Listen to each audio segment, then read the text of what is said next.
नमस्कार दोस्तों, मेरा नाम शैलवी मिश्रा है और आप सभी का बहुत-बहुत स्वागत है विनायक एजुकेशन के ऑनलाइन प्लेटफ़ॉर्म पे। तो जैसा कि कल हमने परसेंटेज यानी कि प्रतिशत जो चैप्टर है वो स्टार्ट किया था और कल हमारा थोड़ा बेसिक लेक्चर था जहाँ पे हमने फ्रैक्शन से परसेंट में कैसे बदलते हैं और प्रतिशत से भिन्न में कैसे बदलते हैं, ये सब हमने सीखा और कुछ क्वेश्चन किए। आज हम उसी क्रम में और आगे के कुछ अलग प्रकार के प्रश्न करेंगे, ठीक है? तो चलिए स्टार्ट करते हैं। पहला प्रश्न आप देखें। पहला प्रश्न लिखा हुआ है, 2 संख्याएँ किसी तीसरी संख्या से, ठीक है? यानी कि यहाँ पे 3 संख्याएँ हैं। मान लीजिए 1 संख्या, 2 और 3, 3 संख्याएँ हैं आपके पास में। अब आपको यहाँ पे याद रखना है कि यहाँ पे अगर कभी भी मानने का है, हमें 100% लेके हर प्रश्न को हल करना है, ठीक है? जैसे यहाँ पे बोल रहा है कि 2 संख्याएँ किसी तीसरी संख्या से 90% तथा 70% कम है। तीसरी संख्या से 90% और 70% कम है। तो जैसे हम लोग स्कूल में नहीं एक्स मानते थे, यहाँ पे हम क्या करेंगे, वो जो तीसरी संख्या है जो हमें पता नहीं है, उसे हमें 100 मानना है। तो वो तीसरी संख्या हम मान लेते हैं 100% है। ठीक? अब बोल रहा है कि जो उसमें से जो पहली और दूसरी संख्या है, पहली संख्या उससे 90% कम है और दूसरी संख्या उससे 70 कम है। ठीक है? तो 100% का 90% 90, तो 100 से 90 कम यानी 90 माइनस करेंगे तो कितना बचेगा? 10 आएगा। यानी जो पहली संख्या है वो 100 से 90% कम है, तो यानी 10 पहली संख्या क्या हो जाएगी? 10 हो जाएगी। और जो दूसरी है वो उससे 70% कम है, यानी 100 में से 70 घटाएंगे तो क्या बचेगा? 30। ठीक है? तो यानी जो दूसरी संख्या है वो है 30। अब आपको पहली, दूसरी और तीसरी संख्या मिल गई है। अब आप प्रश्न में देखें कि पूछ क्या रहा है। पूछ रहा है तो पहली संख्या दूसरी संख्या का, मैंने बोला जिसका बोल रहा है वो नीचे रहेगा।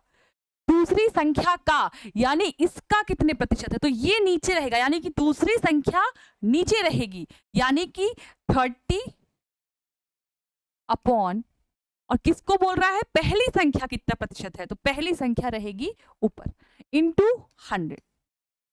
ठीक है? ये यहां से 0 0 कट गया, आपका बचा 100 अपॉन 3%। यदि इसको हम मिक्स फ्रैक्शन में रखेंगे तो आपका आएगा 33 1/3%। ठीक है? तो ये इस तरह के प्रश्नों को हमें ऐसे हल करना है। 100 मान लेना, वो जितना कम या जितना ज़्यादा बोल रहा है, वैसे आपको फिर कर देना। जैसे यहाँ पे हमने मान लिया कि तीसरी संख्या 100 थी, बोल रहा है कि पहली संख्या उससे 90% कम है, यानी 100 माइनस 90 10, और दूसरी उससे 70% कम है, यानी 100 माइनस 70 30। अब बोल रहा है कि जो पहली संख्या है वो दूसरी संख्या का कितना प्रतिशत है। मैंने बोला जिसका बोल रहा है वो नीचे रहेगा, दूसरी संख्या का बोल रहा है, यानी कि तीसरी जो 30 है, जो दूसरी संख्या है वो नीचे रहेगी, और किसका पूछ रहा है प्रतिशत? पहली संख्या का, तो वो रहेगा ऊपर। और इस तरह हमने हल किया तो हमारा 100/3% आया, उसको हमने मिक्स फ्रैक्शन में रखा, यानी 33 1/3% इसका बिल्कुल सही आंसर हो जाएगा। ठीक है? तो इस तरह के प्रश्न मैं आशा कर रही हूँ कि आपसे बन जाएंगे। देखिए दूसरा वाला भी इसी प्रकार का प्रश्न है। लिखा है, 2 संख्याएं किसी तीसरी संख्या से 20% तथा 25% कम है, तो पहली संख्या दूसरी संख्या का कितना प्रतिशत है? मैंने बोला 3 संख्याएं हैं यहाँ पे, तो फिर से आपको क्या करना है? पहली, दूसरी आप लिख लें यहाँ पे 3 संख्याएं, और तीसरी संख्या को आप फिर से 100 मान लें, क्योंकि उसी से तो तुलना कर रहा है, जिससे तुलना कर रहा है उसको हमको 100 मान लेना है। अब बोल रहा है कि जो पहली संख्या है वो उससे 20% कम है, यानी 100 माइनस 20 कितना हो जाएगा? 80। तो यानी ये 80 है पहली संख्या, और बोल रहा है कि जो दूसरी संख्या है वो 25% कम है, तो 100 में से 25 जाएंगे तो कितना आ जाएगा? 75, यानी दूसरी संख्या है आपकी 75। अब क्वेश्चन में क्या पूछ रहा है देखिए, तो पहली संख्या यानी ये वाली संख्या दूसरी संख्या का, यानी इसका दूसरी संख्या का, यानी ये नीचे रहेगा, दूसरी संख्या नीचे रहेगी, यानी कि 75 अपॉन पहली संख्या दूसरी संख्या का कितना प्रतिशत है, तो दूसरी संख्या नीचे, और किसका प्रतिशत पूछ रहा है? पहली संख्या का, तो वो रहेगा ऊपर इंटू 100, क्योंकि प्रतिशत निकालना है। इसको आप कट कर दें।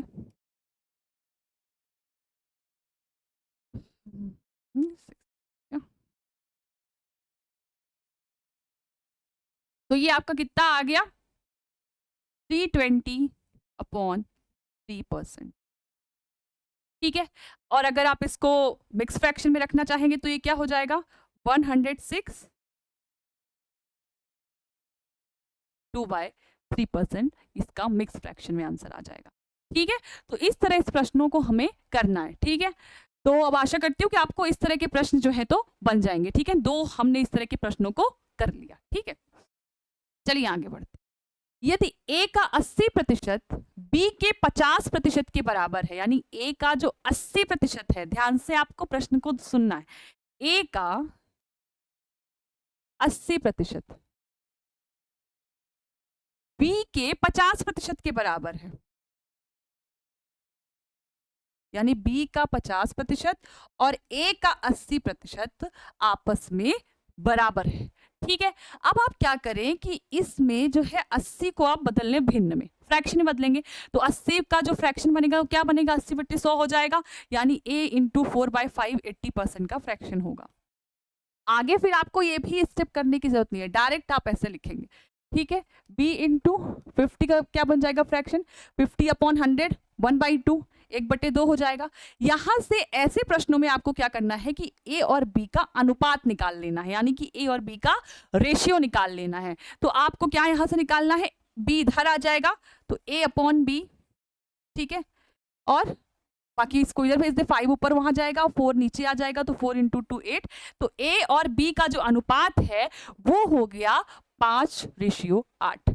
अब प्रश्न में देखें तो बोल रहा है कि जो b है वो a का कितना प्रतिशत है, a का बोल रहा है, a क्या है 5, तो 5 आपको रखना है नीचे, और किसका प्रतिशत पूछ रहा है, b का, तो b का प्रतिशत पूछ रहा है तो वो रहेगा ऊपर। बोल रहा है कि जो b है वो a का कितना प्रतिशत है, तो जिसका बोल रहा है, जिससे कंपैरिजन कर रहा है, जिससे तुलना कर रहा है वो नीचे रखिए, और जिसकी कर रहा है, a की तुलना कर रहा है ना, कि b की कर रहा है ना, कि b a का कितने प्रतिशत है। ठीक है, तो a का कितना प्रतिशत है, यानी 5 नीचे रहेगा, a नीचे रहेगा, और क्योंकि पूछ रहा है b कितने प्रतिशत है वो रहेगा ऊपर, यानी कि 8 रहेगा ऊपर × 100, यानी कि आपका आ गया 160%, यानी जो b है वो a का है 160%। तो ऐसे प्रश्नों में आपको क्या करना है, a और b का अनुपात निकाल लेना है, और फिर वैसे ही जैसे हम करते हैं। ठीक है, चलिए आगे बढ़ते हैं। लिखा हुआ है यदि a का 30%, b का 0.25, ये प्रतिशत में नहीं दिया, खैर प्रतिशत में भी दिया होता तो कोई इशू नहीं था, और c का 1/5 के बराबर है। ठीक, चाहे आप 25% लिख दो, चाहे 0.25 लिख दो, मान उसका फ्रैक्शन वैल्यू 1/4 ही आएगी। ठीक है ना, अगर इसको हम डेसिमल से हटाएंगे तो देखिए क्या होगा, 25/100 हो जाएगा। ठीक है ना, मैंने आपको बताया है कि डेसिमल को हम भिन्न में कैसे बदलते हैं, मैंने आपको पिछले एक वीडियो में बताया था। तो ये आपका कट जाएगा तो 1/4 आएगा, और 25% भी लिखा होता तो उसका भी भिन्न 1/4 ही होता है ना, तो चाहे 25% लिखा होता या 0.25, वही चीज है। ठीक है, अब देखें क्या बोला है, a का 30%, a का 30% मैं डायरेक्ट लिख रही हूं। ठीक है, a × 30/100 इक्वल टू b का 0.25, तो मैं डायरेक्ट यहां पे लिख रही हूं b × 25/100 इक्वल टू c का 1/5, ये आपस में बराबर। ठीक है, अब देखिए यहां से ये 0 0 कट गया, यहां से 25 से गया, ये 1 टाइम्स गया, ये 4 हो गया। ठीक है, अब देखिए क्या बचा, a × 3/10 equal to b × 1/4 equal to c × 1/5। अब आपको क्या करना है, यदि आप देखें कि ये जो नीचे वाली संख्याएं हैं इनका अगर हम एलसीएम लेंगे तो क्या आएगा, 20 आएगा। आप निकाल के देख लें, तो आपको इस पूरे को 20 से गुणा करना है। ठीक है, क्योंकि हमें, मैंने बोला ऐसे प्रश्नों में हमें अनुपात निकाल लेना है। यदि ए बी की बात हो रही तो ए और बी का निकाल लेना है। अब क्योंकि यहाँ पे ए बी और सी के बीच में तुलना हो रही है तो हमें ए बी सी का रेशियो निकालना है, और खैर यहाँ पे रेशियो निकालने के लिए बोला ही है। ठीक है ना, कभी कभी ऐसा होगा कि पूछ लेगा कि बताइए ए सी का कितने प्रतिशत है, बी सी का कितने प्रतिशत है, तो वैसे प्रश्नों में रेशियो निकाल लेना है आपको पहले, इस प्रकार के प्रश्नों में, और जैसा कि हमने एक पहले किया इन तरह के प्रश्नों में। ठीक है, आपको अनुपात निकाल लेना, पर यहाँ पे प्रतिशत नहीं पूछा, यहाँ पे सिर्फ आपको पूछा है कि आप ए बी और सी का अनुपात बताएं क्या होगा। तो देखिए अब आपको ऐसे में क्या करना है कि आपको जो नीचे दी गई संख्याएं हैं इनका आप लीजिए एलसीएम, तो 10 4 और 5 का आएगा एलसीएम 20, और वो जो एलसीएम आए उससे आप सबको गुणा करें। आप देखिए यदि यहाँ पे मैं 20 इंटू करूंगी, ठीक है, तो ये 0 0 कट जाएगा और बचेगा 3 इंटू 2 6, यानी कि 6A। ठीक, यहां अगर मैं इंटू 20 करूंगी तो 4 से कट जाएगा, ये जाएगा 5 बार, तो 5B। यहां अगर मैं 20 से करूंगी तो ये गया 1 और ये 4, यानी कि 4C। पर अभी ये आपका A B C का रेशियो नहीं है, अभी ये आपका A B और C का रेशियो नहीं है। A B और C का रेशियो क्या होगा, तो जो A B और C का रेशियो होगा ना, वो होगा 1/6, उल्टा हो जाएगा 1/5 रेशियो 1/4। ठीक है, पर इस रूप में आंसर नहीं रहेगा। अब आपको फिर से क्या करना है, नीचे वाली तीनों संख्याओं का लेना है एलसीएम। क्या लेना है, एलसीएम। तो अगर आप देखेंगे तो 6, 5 और 4 का आपका एलसीएम आएगा 60, क्या आएगा 60। तो बस अब वैसे अब ये देखें कि 60 एलसीएम आएगा, तो 6 से ये 60 कितनी बार जाएगा, 6 के पहाड़े से 10 बार रेशियो, 5 के पहाड़े से 60 कितनी बार जाएगा, यानी कि 60 को यदि हम 5 से भाग देंगे तो कितनी बार जाएगा, 12, और 4 से ये 60 कितनी बार कटेगा, अगर हम काटेंगे 4 को 60 को 4 से, तो जाएगा 15 बार। ये रेशियो होगा। समझ में आया? अभी आपने इस तरह का एक क्वेश्चन किया, इसलिए आपको समझ में नहीं आ रहा। जब आप ऐसे ही और प्रश्नों को प्रैक्टिस कर लेंगे तो आ जाएगा। मैंने क्या बोला, अगर ऐसे 3 दिए हैं, ठीक है, आपको क्या करना है, बस यहाँ पे हमने क्या किया, 20 से इंटू कर दिया, तीनों का जो एलसीएम आया, तो हमारा आ गया 6A = 5B = 4C। पर हमें A, B और C का रेशियो चाहिए, और ये रेशियो नहीं है। रेशियो क्या हो जाएगा, इसका उल्टा 1/6, 1/5, 1/4। अब हमने इसको फिर से क्या किया, नीचे एलसीएम लिया, और फिर हमारा ये आया 10, 12, 15। तो इसका जो सही उत्तर हो जाएगा वो हो जाएगा 10:12:15। ठीक है, इतना समझ में आया आपको? चलिए अब आगे के प्रश्न की ओर बढ़ते हैं। बोल रहा है अनिल का वेतन अनुराग से 25% अधिक है, तो अनुराग का वेतन अनिल से कितना प्रतिशत कम है। ठीक है, आप इस प्रश्न को मैं आपको 2 तरीकों से बताऊंगी। ठीक है, चलिए मान लीजिए ये हमारा अनिल है और अनुराग।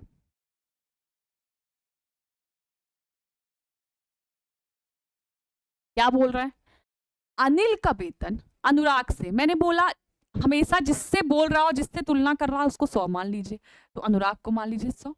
और बोल रहा है अनिल का उससे 25% अधिक है, तो यानी 100 का 25%, 25, और 25 अधिक है, तो 100 + 25 125, यानी कि अनिल का वेतन क्या हो गया, 125। अब बोल रहा है कि ये बताइए कि जो अनुराग है, यानी कि ये, इसका वेतन अनिल से बोल रहा है, यानी उससे तुलना कर रहा है अनिल से, तो उसको नीचे रखना है हमें। बोल रहा है कितना कम है, कितना कम है, ये नहीं बोल रहा कि वो कितना प्रतिशत है, कि अनुराग का जो वेतन है वो अनिल का कितना प्रतिशत है, ये नहीं बोल रहा है। बोल रहा है अनुराग का वेतन अनिल से कितना कम है। तो आपको पहले इनके बीच का निकालना है अंतर, कितना डिफरेंस है दोनों के बीच में, 25 का, तो वो 25 रखना है ऊपर, और प्रतिशत पूछ रहा है इसलिए × 100। ठीक है, तो ये गया 1 से, ये गया 5 से, अब ये फिर कट जाएगा 120, यानी कि आपका आंसर आ गया 20%। ठीक है, एक दूसरा तरीका जो मैं बोल रही थी वो ये है कि अगर मैं बोलूं कि 25% का फ्रैक्शन क्या होगा, तो आप बोलेंगे मैम 1/4। मैंने बोला ये जो 4 होता है ये हमेशा वास्तविक वाली संख्या होती है। जैसे यहाँ पे बोल रहा है ना कि अनिल का वेतन अनुराग से, तो वो अनुराग की वेतन जो है वो 4 है। ठीक है ना, जिससे तुलना कर रहा है वो क्या है, वही क्या है, नीचे वाला है। तो 4 जो है ये अनुराग की वेतन है। ठीक है, यहां मैं लिख लेती हूँ अनुराग और ये अनिल। तो अनुराग की वेतन है 4, और बोल रहा है कि अनिल की वेतन उससे 25% अधिक है। मैंने पहले वीडियो में बताया था कि इसी का प्रतिशत मान होता है ये, यानी इसी का 25% है 1, और वो बोल रहा है कि 25% अधिक है, तो 4 का 25% है 1, और उतना अधिक है यानी 4 + 1 5, यानी अनिल का जो वेतन है वो है 5।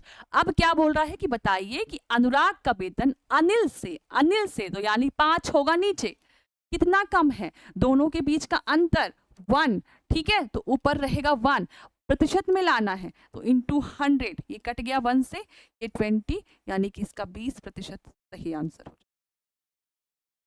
ठीक है, तो इस तरीके से आप दो तरीकों से प्रश्नों को हल कर सकते हैं। ठीक है, चलिए आगे बढ़ते हैं। अब देखिए पी और क्यू की बात हो रही, सबसे पहले आप लिख लें पी और क्यू। ठीक, बोल रहा है पी क्यू से 6 गुना बड़ा, यानी यदि हम मान लें कि क्यू अगर 1 है तो पी जो है वो उसका 6 गुना है, यानी 6 है। 1 का 6 गुना, 1 गुणे 6, 6। ठीक है, यानी यदि क्यू 1 है तो पी उसका 6 गुना है, यानी कि 1 गुणे 6 यानी 6। तो बोल रहा है कि बताइए जो क्यू है वो पी से कितने प्रतिशत छोटा है। ठीक है, किससे? पी से। पी से तुलना कर रहा है तो पी का जो मान यानी कि 6 है वो नीचे रहेगा। अब बोल रहा है कितना कम है क्यू पी से, तो दोनों के बीच का लेना है अंतर। 6 और 1 का अंतर 5, तो ऊपर 5 इंटू 100, इसको कर दे डिवाइड। तो देखिए ये आपका जाएगा 3 और ये 50, यानी कि आपका आ गया 250 अपॉन 3%। इसको आप अगर मिक्स फ्रैक्शन में रखेंगे तो देखिए क्या हो जाएगा, 83 1/3%। ठीक है, तो अगर मिक्स फ्रैक्शन में रखेंगे तो 83 1/3% और वैसे 250/3%। तो ये इसका आंसर हो गया। ठीक है, तो समझ में आ रहा है ना आपको प्रश्न को कैसे हैंडल करना है। चलिए आगे बढ़ते हैं। बोल रहा है P माइनस क्यू का 50%। ध्यान से देखिए क्या बोल रहा है, P माइनस क्यू का 50%। ठीक है, यानी इसका 50%। 50%, अब मैं 4 घंटे ही नहीं लिखूंगी कि P माइनस क्यू इंटू 50/100, ऐसा लिखने की जरूरत नहीं है। 50% का फ्रैक्शन क्या होगा, 1/2 होगा, आप सब जानते हैं। 50/100 क्या होगा, 0 1/2। ठीक है, तो क्या हो जाएगा, बोल रहा है P माइनस क्यू का 50%, यानी P माइनस क्यू इंटू 1/2। ठीक है, इसके बराबर है P प्लस क्यू के 30% के। 30% का भिन्न क्या बनेगा, फ्रैक्शन क्या बनेगा, 3/10, यानी P प्लस क्यू के 3/10 के बराबर। ठीक, अब आपको इसको क्या करना है, देखिए आप क्या कर सकते हैं। पहले तो आप देखिए कट जाएगा, 2 से ये जाएगा 1 और ये 5। ठीक, अब देखिए आपका क्या बचा, P माइनस क्यू, इधर कुछ बचा ही नहीं, 1 ही बस बचा। उधर बचा है P प्लस क्यू इंटू 3/5। अब इस 5 को हम इधर भेज देंगे। ठीक है, तो क्या हो जाएगा, 5 P minus Q equal to 3 P plus Q. अब इसको आप देखिए खोल लेंगे, मैं डायरेक्ट कर लिख रही हूँ। ठीक है, एक एक स्टेप 5P हो जाएगा, उधर से 3P, तो 3P जब इधर आएगा तो बचेगा 2P। आप इसको खोल के आप एक एक स्टेप से करें, मैं डायरेक्ट लिख रही हूँ। ठीक है, 5Q हो गया, 3Q, 5Q उधर जाएगा तो 8Q हो जाएगा। ठीक है, अब आप P और Q का अनुपात निकालें। मैंने आपको बोला था कि ऐसे प्रश्नों में आपको अनुपात निकाल लेना है।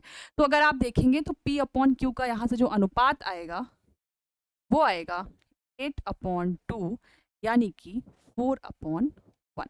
ये रेशियो आ गया। अब प्रश्न में देखिए क्या पूछा है, प्रश्न में पूछ रहा है कि जो Q है वो P का यानी इसका बोल रहा है, तो P नीचे रहेगा और P का क्या है मान 4, तो 4 नीचे रहेगा यानी 4 नीचे होगा, अपॉन बोल रहा है P का कितने प्रतिशत है, तो Q कितना है 1 इंटू, इसका पूछ रहा था, किससे तुलना कर रहा था कि P का कितना प्रतिशत है, तो P रहेगा नीचे यानी कि 4 नीचे, और पूछ रहा है Q कितना प्रतिशत है, तो वो रहेगा ऊपर यानी कि 1 ऊपर रहेगा।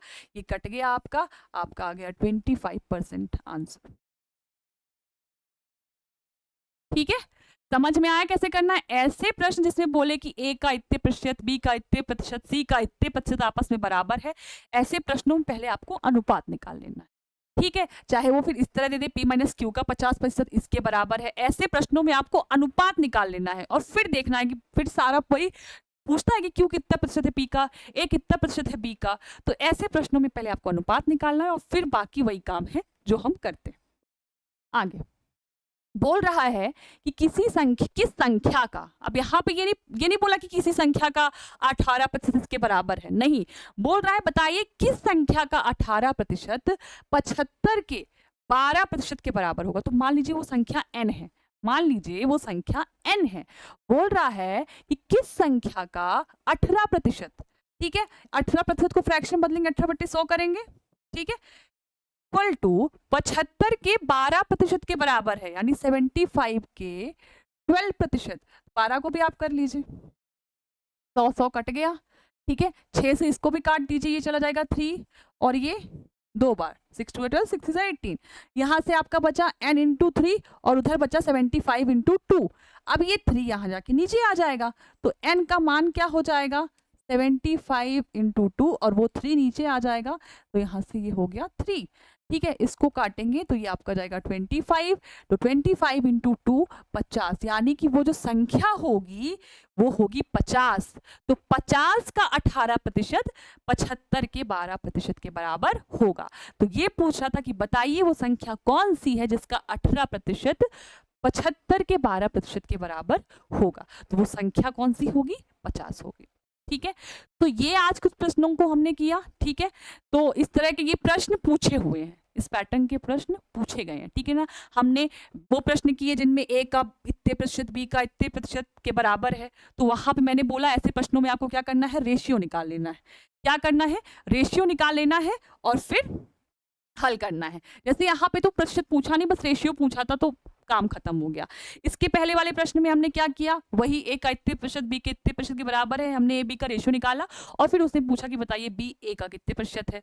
तो जिसका बोल रहा है वो नीचे, तो और ए का बी को पूछ रहा है कि बी ए का कितने प्रतिशत है, तो वो ऊपर इंटू 100, और इस तरह करना है। तो इस प्रकार के आज कुछ प्रश्न हमने किए। ठीक है, अगले लेक्चर में हम कुछ और टाइप के प्रश्नों को हल करने का प्रयास करेंगे। ठीक है, तो आशा करती हूँ आज का वीडियो आपको पसंद आया होगा। मिलते हैं नेक्स्ट वीडियो में। बहुत बहुत धन्यवाद।